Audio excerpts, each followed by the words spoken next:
लेकिन एक चीज और है, ये 2014 नहीं है जब वहां पे लोग प्रधानमंत्री को भगवान विष्णु का अवतार कहते थे, और ये 2019 भी नहीं है जहां पे पुलवामा हो गया था, देश में राष्ट्रवाद का हिलोरे ले रहा था, राष्ट्रवाद, हर व्यक्ति राष्ट्रवादी हो गया था।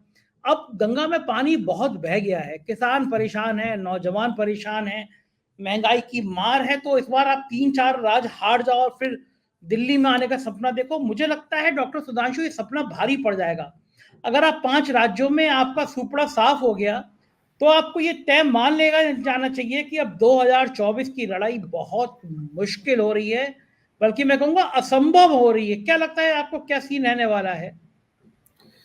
देखिए, ये जो 5 राज्य के चुनाव हो रहे हैं उसमें पिछला चुनाव भी अगर आप उठा के देखेंगे 2018, तो बीजेपी तो यहाँ से रिजेक्ट हुई थी ना, 5 राज्य में लगभग रिजेक्टेड थी वो। मध्य प्रदेश हारी, छत्तीसगढ़ हारी, राजस्थान हारी, है ना। तेलंगाना में इनका थोड़ा सा उस समय उभार था, और मिजोरम का जो अलायंस में थे तो मिलके चले, तो 2 स्टेट्स आप कह सकते हो। बाकी 3 राज्य तो ये 2018 में रिजेक्ट हुए। तो राज्य के स्तर पर तो पहले से बीजेपी को लोगों ने एक्सेप्ट नहीं किया। मध्य प्रदेश में इन्होंने चोरी से सरकार बना ली, बाकी तो हट गए थे। अब देखिए, अब स्थिति दूसरी है। अब जो विरोध है या अब जो प्रॉब्लम शुरू हुई है, वो आप एक चीज देखेंगे, पूरे कांग्रेस का प्रचार आप उठाकर देखिए। अटैक बीच में एक दौर आया था जब लोगों ने ये कहना शुरू कर दिया था, पॉलिटिकल ऑर्गेनाइजेशंस आपस में डिस्कशन में लाते थे कि मोदी जी का नाम मत लीजिए, विरोध करिए, बीजेपी की खिलाफत करिए, बीजेपी के खिलाफ बोलिए, लेकिन मोदी जी का नाम से बचते थे लोग, क्योंकि उनको एक तरह का एक ऐसा ऑरा मोदी जी का खड़ा हुआ था कि मोदी जी का जितना नाम लेंगे वो राजा बली है, उनकी ताकत और बढ़ जाती है। पर इन दिनों जो चुनाव हो रहे हैं 5 स्टेट में, सारा का सारा जो खेल चल रहा है वो खेल ये है, क्लियर कट जो है विरोध जो हो रहा है नाम लेकर। जो दिल्ली की सरकार है, उन दिल्ली की सरकार के खिलाफ में बोला जा रहा है। बेरोजगारी है, महंगाई है, ये राज्यों की सरकार के ऊपर अटैक नहीं है। ये 15 लाख नहीं आए खाते में, ये सब कंप्लीट जो हो रहा है वो मोदी जी के खिलाफ हो रहा है। और जो मोदी जी पहले किया करते थे, बोलते थे, लोग उसको बड़े उत्साह से लेते थे, वो दौर निकल गया है। क्योंकि देखिए, एक पैटर्न होता है, और आप एक चीज देखेंगे, मोदी जी नई चीजें, जैसे पहले होता था कि चौका देते थे, कोई एक डिसीजन करा उन्होंने, लोग जनता चौक जाती थी, फिर उसकी बड़ी चर्चा होती थी। अब वो काम वो नहीं कर पा रहे। चौंकाने वाला जो उनके पिटारे से न्यू थिंकिंग्स निकला करती थी, वो सब खत्म हो रहा है। या अगर कुछ लेकर भी आ रहे हैं तो जनता नहीं उसको एक्सेप्ट कर पा रही, नहीं खरीद पा रही। तो ये एक बड़ा प्रॉब्लम, और मैंने आपके चैनल में पहले भी कहा था, ये आज से 1.5 साल पहले विज्ञापन बनाने वाली एजेंसियों में, जो भारत में विज्ञापन के जो पितामह कहलाते हैं, उन्होंने 1.5 साल पहले ही बहुत स्पष्टता से कह दिया था कि as a brand Modi ji घिस गए। अब उनका वो चीज नहीं, एक्चुअली ये इंपॉर्टेंट पहलू है। कोई चीज को आप बार बार आपके सामने, मान लीजिए कोई एक व्यक्ति को बार बार लाया जा रहा है, दिन भर 24/7 चैनल पे लोग देखते हैं, चाहे कितना भी बड़ा भक्त हो, वो एक समय के बाद उनको लगता है कि हाँ जी ठीक है, चैनल चल रहा होगा तो मोदी जी का चेहरा उसके ऊपर दिख रहा होगा, उसको देखने की नए सिरे से क्या जरूरत है। और जो पिटारे से नया कुछ निकाल नहीं पा रहे हैं। तो जो चमत्कार पैदा करके लोगों को अपनी तरफ आकर्षित करने का इनका जो खेल था, वो लगभग बंद हो गया।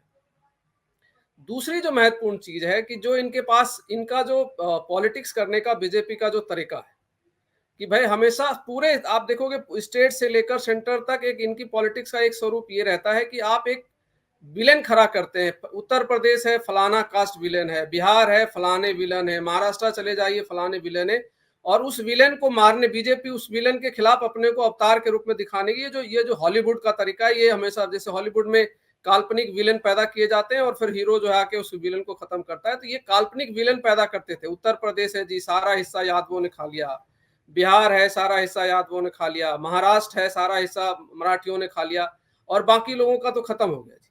तो ये सारी चीजों का एक दौर निकल गया। वो लगातार एक ही बातें कहते इनके पास कहने के लिए नया कुछ बचा नहीं है। इसलिए आप देखोगे कि मोदी जी का जो वो पहले अट्रैक्शन था, वो अट्रैक्शन अब जनता के बीच नहीं है। और जनता भी पहले जो उत्साहित होती थी, अब वो रियल सवालों के ऊपर लौट रही है, क्योंकि उनको डायरेक्टली उनको हिट हो रहा है। महंगाई है तो इसका मतलब ये नहीं कि मोदी जी उनके घर में कुछ पहुंचा तो नहीं देंगे, महंगाई उनको हिट करेगा। घर में यंग बच्चे बेरोजगार घूम रहे हैं, उनको नौकरियां नहीं मिल रही है, तो वो खुद भी, चाहे पहले बहुत ज्यादा, आप एक चीज देखोगे, इन दिनों वो नारे खत्म हो गए, जो यंग बच्चे मोदी मोदी क्या करते थे भीड़ में, वो भीड़ में अब आपको नहीं मिली। उसका हो सकता है उसका आपको रिवर्ट थोड़ा दिखेगा, राहुल गांधी की रैलियों में अब राहुल राहुल होने लगे। तो उसकी एक वजह है। और एक चीज आपको मैं बताऊं, बिहार ने दो चीजें सामने रखी है। खाली जाति जनगणना तो इनका जो कमिंग अभी मंदिर का जो सारा इनकी जो तैयारी चल रही है, आप देखेंगे व्हाट्सएप मैसेज के अंदर अभी से तैयारी हो रही है कि राम को लेकर आएंगे, जैसे राम जी को इन्होंने ही बनाया था।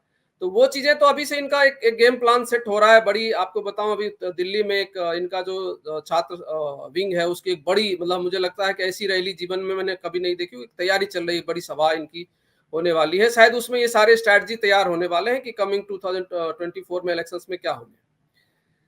लेकिन जो जातीय जनगणना हो गया बिहार के अंदर, जो अभी हमारे सीनियर कह रहे थे एक वरिष्ठ पत्रकार कि वो उसने क्या किया है कि उसको पूरा विमर्श को बदल दिया। उस विमर्श के साथ साथ दूसरी जो महत्वपूर्ण चीज हुई है, चूंकि बेरोजगारी अपने चरम पर है, उस वक्त में बिहार सरकार पूरी सभा करके 1,20,000 लोगों को नौकरी दे रही। तो वो एक मैसेज है बिहार में बैठे हुए लोगों। अब जैसे लोग पहले, ये आप देखेंगे सर्वे उठाकर, तो सर्वे में दिखाते थे कि बिहार के लोकसभा में अभी भी बीजेपी को इतनी सीटें आ जाएंगी, जो राजद सबसे बड़ी पार्टी है, राजद और जेडीयू मिलकर भी इनसे पीछे दिखते थे। आज अगर ईमानदारी से सर्वे कर लिया जाए, मैं आपको दावे के साथ कह सकता हूं कि बिहार में इनकी पूरी जमीन खत्म हो चुकी है। तो उसका असर उत्तर प्रदेश पे नहीं पड़ेगा, मध्य प्रदेश पे नहीं पड़ेगा, छत्तीसगढ़ पे नहीं पड़ेगा, क्योंकि ऐसा आज के दिन किसी को, सबको पता है कि भाई आज के दिन में जब सब कुछ निजीकरण का दौर चल रहा है, बड़ी बड़ी संस्थाएं बेच दी गई सबके सामने, उस समय में कोई एक सरकार आती है जो लगभग 2 से 2.5 लाख नौकरी दे चुका है। 1,20,000 शिक्षकों का दिया, इसके पहले मेडिकल स्टाफ से लेकर, और नई घोषणा हो चुकी है 72,000 नौकरियों की नई घोषणा है। तो जो बेरोजगार युवा जो इनके नारे लगाया करते थे, उनको पता है नहीं कि हमें अब कौन सी सरकार चुननी है, क्योंकि कितना भी आप फेसबुक चला लीजिए, व्हाट्सएप चला लीजिए, जिंदगी चलाने के लिए इनको पैसे चाहिए, इनको रोजगार चाहिए। तो उस वजह से ये चीजें इनकी खत्म होती जा रही। दूसरा एक इंपॉर्टेंट पहलू है, देखिए बीजेपी में कांग्रेस वाली कमियां आ गई और कांग्रेस ने सुधार कर लिया। वो क्या है, स्टेट्स के अंदर जितने भी इनके क्षत्रप थे, पहले ये काम कांग्रेस किया करती थी कि अपने क्षत्रपों को निपटा दिया करती थी। आज सेंटर में बैठकर ये लोग अपने क्षत्रपों को निपटा रहे हैं। शिवराज सिंह चौहान, उधर वसुंधरा राजे, उधर छत्तीसगढ़ में उनको, तो अब आप जब अपने क्षत्रपों को निपटा रहे हैं, आपसी झगड़े इनके बहुत बड़े पैमाने पर हैं। और ये जब आपसी झगड़े होते हैं, आप याद करिए 2014 2019 में किस बात की चर्चा होती थी कि पीछे आरएसएस है और आरएसएस सबको इकट्ठा करके रखता है, जोड़ कर रखता है, इसलिए ये पार्टी जो है अच्छा रिजल्ट दे रही है। आज ना तो आरएसएस जो आपसी झगड़े हो रहे हैं, जो फांट पड़ रहा है आपस में, उसको ना आरएसएस रोक पा रही है, और मुझे लगता है कि केंद्र में बैठे हुए लोग तो उसको बढ़ा ही रहे हैं। और उसके उलट उठाकर देख लीजिए कांग्रेस को। कर्नाटक में कांग्रेस के दोनों ही बड़े लीडरों के बीच ऐसा नहीं, खूब जो पॉलिटिकल राइवलरी है वो थी, लेकिन उस पॉलिटिकल राइवलरी को बड़े अच्छे तरीके से कांग्रेस ने समेटा और वो रिजल्ट देकर आया। राजस्थान में किसको नहीं लग रहा था कि सचिन पायलट किसी भी समय कांग्रेस छोड़कर चले जाएंगे, किसी अन्य पार्टी में जाएंगे, नई पार्टी बनाएंगे, बहुत तरह की चर्चा थी, फलाने पार्टी ज्वाइन करने वाले हैं। और जिस तरह से आला कमान ने दोनों को एक साथ इकट्ठा कर दिया, और खाली इकट्ठा नहीं किया, आप देखिए कितनी तरीके से जब ईडी के छापे पड़े राजस्थान गवर्नमेंट के बड़े नेताओं के ऊपर और मुख्यमंत्री के करीबी के बेटे के ऊपर, उसको डिफेंड करने के लिए किसको लाया गया, सचिन पायलट को लाया गया। तो ये एक मैसेज देने की कोशिश की कांग्रेस। मध्य प्रदेश उठाकर देख लीजिए, वहां पर भी 3-4 जो बड़े लीडर हैं, उनकी कहीं से भी लाख कोशिश कर रही है बीजेपी की जी, दिग्विजय सिंह और कमलनाथ में झगड़ा है, सचिन पायलट और अशोक गहलोत में झगड़ा है, कहीं से कुछ नहीं दिख रहा। वहां छत्तीसगढ़ वहां पर भी जो दोनों तीनों बड़े लीडर हैं, तो कांग्रेस ने अपने को रिकवर भी किया है।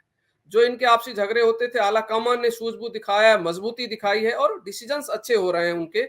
आप इस और देखेंगे, इसलिए ये लोग लीड कर रहे हैं। अब रेस का तरीका बदल गया, कांग्रेस आगे आगे चल रही है, बीजेपी अपने को डिफेंड कर रही है, और उस जो कांग्रेस मीटर सेट कर रही है, उस मीटर को काउंटर करने की कोशिश करती है। तो मोदी जी के पास अब उसके लिए कोई नए तरीके नहीं है जहां पर कांग्रेस जो है बीजेपी के पीछे चलना शुरू कर दे। ये तरीका बिल्कुल आपको कहीं पर भी दिखाई नहीं देगा। तो ये कई सारी चीजें ऐसी घटी हैं पिछले दिनों में, और ये आज के दिन के मैं आपको बता रहा हूं, राजस्थान के अलावा 2 स्टेट्स की रिपोर्ट क्लियर है। राजस्थान में भी जो पिछले 2013 वाला चुनाव नहीं होने जा रहा, जहां पर कांग्रेस 21 सीट पर सिमट गई, वो नहीं होने जा रहा। कहीं ना कहीं कांटे की टक्कर में, ठीक है 10-5 सीट का रेस है, हो सकता है कि जो जितना परसेंटेज ऑफ वोट का, ये जो इनके ही लोग सर्वे कर रहे हैं 46-43% का जो दिखा रहा है कि बीजेपी 46% ले जा रही है और राजस्थान में, और कांग्रेस 43, तो वो कोई बहुत बड़ा वो नहीं है, और कांग्रेस के वोट बढ़े हैं राजस्थान के अंदर भी। तो रिजल्ट कुछ भी हो सकता है वहां पर। 2 राज्य तो लगभग इनके जो सर्वे आ रहे हैं, और सबसे बड़ी बात है कि जो ऐतिहासिक चीज है, आप देखिए तेलंगाना में एक बेसिक मैटर्स है जो देश के नागरिकों को समझना चाहिए। तेलंगाना का वो दौर जहां पर अमित शाह स्वयं जाते हैं किसके चुनाव में, निगम के चुनाव में, और ये स्थिति पैदा कर दी गई थी, एक तरह से ऐसा माहौल खड़ा कर लिया गया था कि अब तो बीजेपी जो है केसीआर को खत्म करेगी। और मुझे लगता है 2 महीना पहले तक ये माहौल इन लोगों ने बनाने की कोशिश की कि बीजेपी का शासन आ रहा है वहां पर तेलंगाना के अंदर। और आज हालत यह है कि पिछला परफॉर्मेंस भी ये रिपीट करने की स्थिति में नहीं है। और आपने भी कहा और हम लोग भी जितना समझ पा रहे हैं कि कहीं चौथे पोजीशंस पे ना चला जाए। तो क्या इसकी वजह क्या है? एक पार्टी है जो पिछड़ गई थी कांग्रेस बड़े पैमाने पे, वो आज के डेट में रिकवरी की ओर है, और बीजेपी जो है कहीं न कहीं अपने को नीचे पीछे जाती जा रही है। और जनता का लगातार विश्वास इनके सारे जो पिछले दिनों में इन 5 सालों में जो सरकार चली है उसके बाद जनता का लगातार कोई एक पैमाना नहीं बचा। शिक्षा, झूठ, खाली झूठ बोलते हैं। बताइए देश का प्रधानमंत्री अंतरराष्ट्रीय पटल पर जाकर ये कहे कि भाई हमारे यहाँ हर दिन जो है, हर साल जो है IIM और IIT खुल रहा है, और पार्लियामेंट के अंदर रिपोर्ट प्रस्तुत कर दी जाती है कि जी 5 साल से हमने कोई IIT IIM नहीं खोला। तो ऐसा है, जनता मूर्ख नहीं है ना, उस चीज को वो देख तो रही है।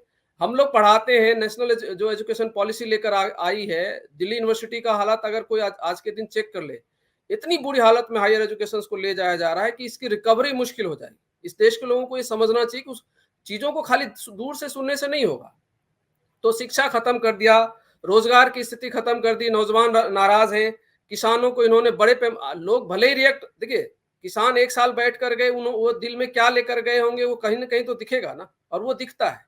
जब आप रैलियां करते हैं, आपकी रैलियों में भीड़ नहीं आती, लोग आपको सुनना पसंद नहीं कर रहे हैं, उसकी वजह है कि वो नाराजगी सारी एक जगह इकट्ठा होती चलेगी। और आप ही को बता रहा हूँ, ये चीजें अगर जिस तरीके से विपक्ष के लोग, खास करके अगर इंडिया ने अपने को इकट्ठा करके रखा, तो रिजल्ट अब इनकी इच्छा, चाहे ये राम मंदिर का कुछ भी कर ले, राम मंदिर के सामने भी चीजें खड़ी कर दी गई हैं। और देखिए हम लोग सब लोग एक उसमें कोई सबका सम्मान है, हम लोग भी चाहते हैं, मंदिर बन रहा है, सुप्रीम कोर्ट के ऑर्डर से बन रहा है, वो बनना चाहिए।